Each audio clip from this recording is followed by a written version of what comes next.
Bom dia, oitavo ano, tudo bem com vocês?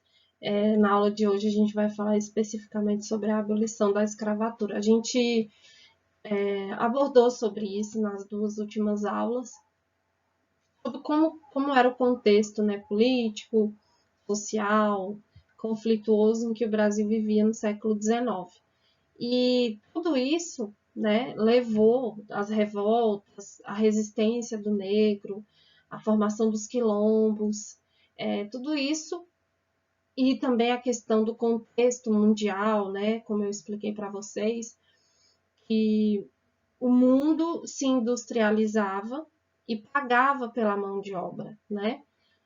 Enquanto o Brasil ainda se mantinha agrícola, né, agroexportador, e utilizava a mão de obra escrava, né, como um meio de produção. E aí o mundo começou a pressionar o Brasil para que ele também se incluísse juntamente com os outros países. Mas assim, foi uma luta árdua. Os senhores de engenho não queriam a abolição da escravatura, e por isso é o tema da nossa aula de hoje. Então, o objetivo da aula vai ser relacionar os conceitos de plantation e revoltas de escravizados. Basicamente, gente, o que a gente vai falar mais é sobre as revoltas dos escravizados, o abolicionismo e as políticas migratórias no Brasil imperial. Por quê? Com a abolição, eles precisavam de mão de obra. E eles tinham o objetivo também de trazer imigrantes europeus para cá para embranquecer a população que estava, né, em sua maioria, negra. E aqui eu trouxe uma imagem para vocês desse período, né, no século XIX, da rotina, né, do povo andando nas ruas, enfim. Bom, a abolição da escravatura, e por trás ali tem uma imagem, né, de todos os atores envolvidos nesse período, né, a igreja, o, o, o burguês, né, os médicos, ou seja, e aí isso tem vários ratos aqui, né? Isso meio que representa a política brasileira nesse período, o que não mudou muita coisa, né? E aí, gente, nós tivemos o fim do tráfico negreiro, né? Que ele começou lá no século XVII, né? Em 1600 e pouco, com o uso, né, da mão de obra escrava para começar lá no período colonial, na produção do açúcar. Então eles começaram o tráfico negreiro, que foi bem lucrativo, né, para a metrópole. E aí ela foi, né, a, a lei, né, do tráfico, né, que impediu o tráfico negreiro, ela foi instituída em 1845 por meio da lei Bill Aberdeen.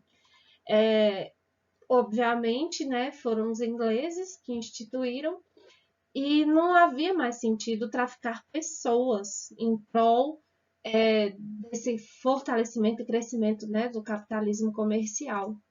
E aí, né, foi um apresamento legal, né, pela Marinha Britânica de navios negreiros de qualquer nacionalidade de julgamento de tripulação infratora. Então, o objetivo era impedir o tráfico negreiro.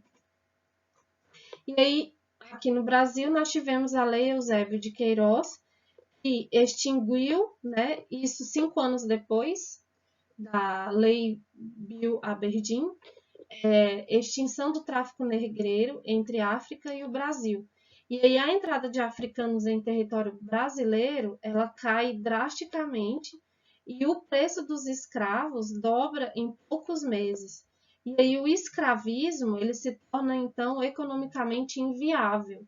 Então não foi porque ah, pensavam, né, nas condições de vida do negro, e sim porque não era mais viável, porque o negro começou a ficar caro. Olha só, gente, como o homem ele é drástico, ele é ruim. Mas enfim. E aí começou a imigração e parceria. Como a escravidão se tornou obsoleta, né, antiga, aí começou o aparecimento de novos tipos de relação social, certo? E aí houve aí um suprimento à carência de mão de obra, porque eles não conseguiam mais comprar negros, o tráfico negreiro foi impedido, eles precisavam de mão de obra. Aí, entre 1847 e 1857, o senador Nicolau de Campos ele impulsiona a experiência da mão de obra imigrante na cafeicultura, porque eles começaram, né, com a produção do café aqui no Brasil, e aí eles precisavam de mão de obra. Como era inviável, né, e porque o tráfico negreiro já tinha sido extinto, eles trouxeram a ideia de trazer os imigrantes europeus para trabalhar aqui no Brasil. E aí, né, houve aí um fracasso do sistema de parceria, um endividamento do trabalhador, obrigações contratuais, desprezados pelos fazendeiros, acostumados a tratar seus escravos com brutalidade. Então, eles não podiam tratar os imigrantes da mesma forma como eles tratavam os seus escravos, né? E aí, a partir de 1870, houve um investimento em propaganda na Europa para atrair imigrantes para cá, para o Brasil. E aí, qual era o objetivo, né? Branqueamento da população brasileira, né? Como eu falei, eles achavam que o Brasil estava muito enegrecido, então eles precisavam branquear. E aí a Europa vive uma crise em razão do desemprego e das guerras associadas à unificação italiana e alemã. Então, os imigrantes italianos, os alemães, começaram a imigrar para o Brasil. E aí eles ganharam terras, tanto que os imigrantes europeus eles se concentraram mais no sul do país. Tanto que lá, quem já foi, ou enfim, quem conhece o sul, ali o sul, né, a parte do sul do Brasil, a maioria são imigrantes europeus que vieram nesse período do século XIX com esse objetivo, né? Primeiro porque eles estavam sofrendo uma crise, né, lá na Europa. E aí eles vieram porque tinha a oferta de ganhar terras e plantar aqui e ganhar dinheiro, né? E também de embranquecer o país. Só que isso não aconteceu. E aí, no final do Império, havia mais de 350 mil imigrantes no Brasil, em geral concentrados nas áreas cafeeiras. E aí, só que o que acontecia? Esses imigrantes europeus que vinham, eles não se relacionavam com negros, né? Houve a tentativa de embranquecimento da população, só que ela foi infeliz, porque os imigrantes europeus se concentraram lá no sul do país e ainda lutaram a divisão para eles se tornarem um país independente. Só que isso não foi permitido por conta da nossa Constituição, que impede a divisão do país, do Brasil em outros países. E aí, nesse período, houve uma crise da monarquia, né? E o advento da República, né? E aí, no final do século XIX e começo do século XX, era comum a produção de charges em jornais com fortes críticas ao governo, como a gente percebe aqui ó, nessa charge. Então, esse era o contexto, né? O Brasil ele estava se tornando uma república, que era a participação popular, a monarquia já não tinha mais cabimento, né? No contexto geral. E aí tudo isso, né, contribuiu para que a abolição da escravatura ela se concretizasse. E aí nós temos aqui, né, uma imagem que representa, né, gente, a abolição. Nas grandes cidades do Império havia uma ativa imprensa abolicionista, livre, é o título da litografia de Ângelo Agostini, publicada, né, nessa revista ilustrada no Rio de Janeiro em 1884. E aí, se a gente observar aqui, existem os negros escravos, né? E vem uma mulher e os liberta. Eu acredito que essa mulher representa a que assinou a Lei Áurea, certo? E aqui são os escravos que serão libertos por meio dessa lei, né?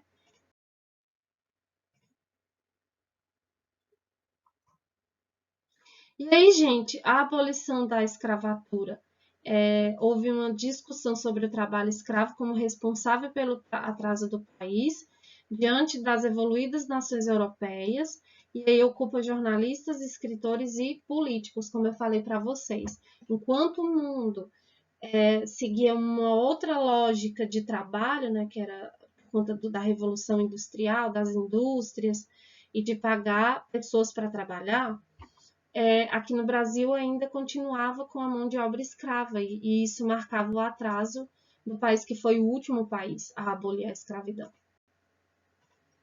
E aí houve pressões externas, né, de outros países, e aí se aliam as pressões internas também, porque havia o movimento dos abolicionistas aqui no Brasil, né, para acabar com a escravidão no Brasil.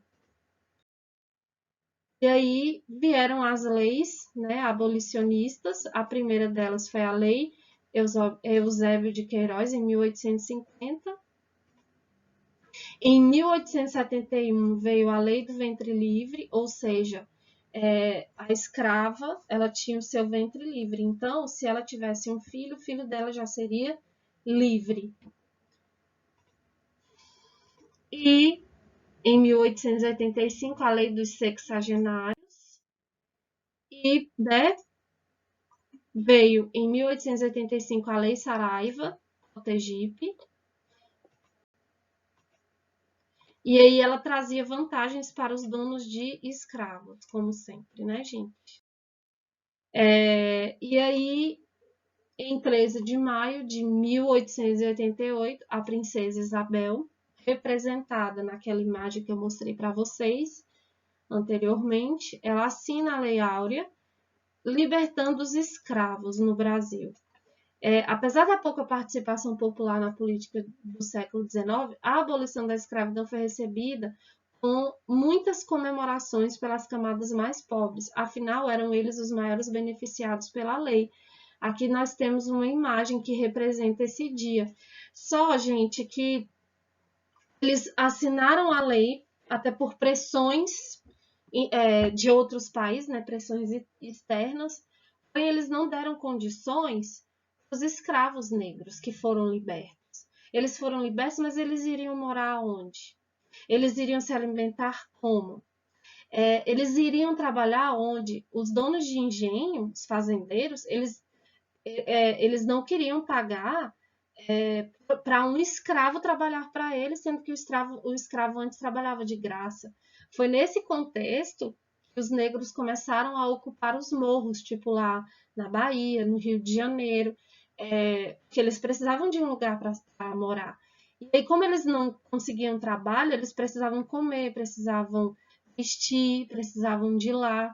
E aí começou, gente, toda essa violência que a gente conhece hoje nas periferias, né? É o maior índice de violência, de tráfico, enfim. Por conta disso, o escravo foi liberto, mas não deram condições para que ele se tornasse um cidadão. Ele vivia à margem da sociedade. E aí, até hoje, né, o negro ele vive à margem. Ele conquistou vários direitos e ainda vai conquistar muitos outros, mas infelizmente a gente ainda vê resquícios, né, da escravidão no Brasil. E é isso, galera. Essa foi a reflexão que eu quis trazer para vocês, né, sobre a abolição da escravatura, que é importante falar sobre isso. E qualquer dúvida, procurem lá no fórum que eu renomeei, coloquei Fórum do Terceiro Ciclo, M2, e aí podem participar, perguntar, tirar suas dúvidas e até a próxima aula.